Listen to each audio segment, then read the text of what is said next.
आहूजा अपनी बेटी के ऑफिस में गए। तान्या बिखरे हुए कागजों के बीच सिर पकड़कर बैठी थी। यह काव्या सिंघानिया कौन है तान्या? मिस्टर आहूजा ने सीधे सवाल किया। और तुम्हारी उससे क्या दुश्मनी है? तान्या ने चौंक कर अपने पिता की तरफ देखा। मैं उसे नहीं जानती, बस उस टेंडर वाली मीटिंग में ही मिली थी। झूठ मत बोलो। मिस्टर आहूजा की आवाज में सख्ती थी। मैंने पता लगाया है, वह सिंघानिया कॉर्प के मालिक मिस्टर सिंघानिया की इकलौती बेटी है। पिछले 5 सालों से सिंगापुर का बिजनेस संभाल रही थी और हाल ही में इंडिया वापस आई है। लेकिन हमारी इंडस्ट्री में कोई भी उससे सीधे तौर पर दुश्मनी मोल नहीं लेना चाहता। तुमने ऐसा क्या किया है कि वह हमारे पूरे खानदान के पीछे पड़ गई है? मिस्टर आहूजा की बातों से तान्या के दिमाग में दिवाली की सुबह का वो दृश्य कौंध गया। वो बुजुर्ग, वो बिखरे हुए दिए और काव्या का शांत चेहरा। उसे सब कुछ याद आ गया। क्या इतनी छोटी सी बात का कोई इतना बड़ा बदला ले सकता है? उसने डरते डरते अपने पिता को उस दिन की पूरी घटना बताई। सब कुछ सुनकर मिस्टर आहूजा का चेहरा सफेद पड़ गया।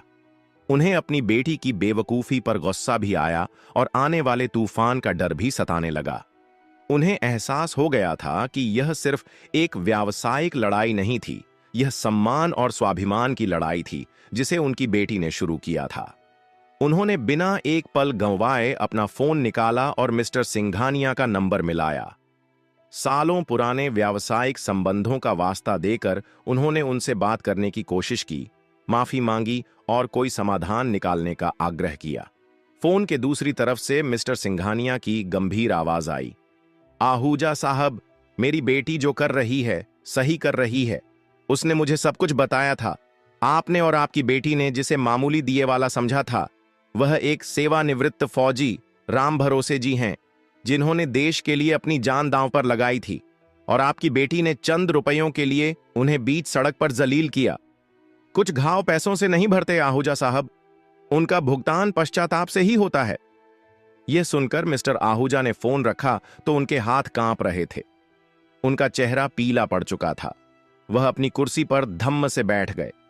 तान्या, जो अब तक अपने पिता के चेहरे पर आते जाते भावों को देख रही थी, का दिल किसी अनहोनी की आशंका से बैठ गया। क्या क्या कहा उन्होंने डैड?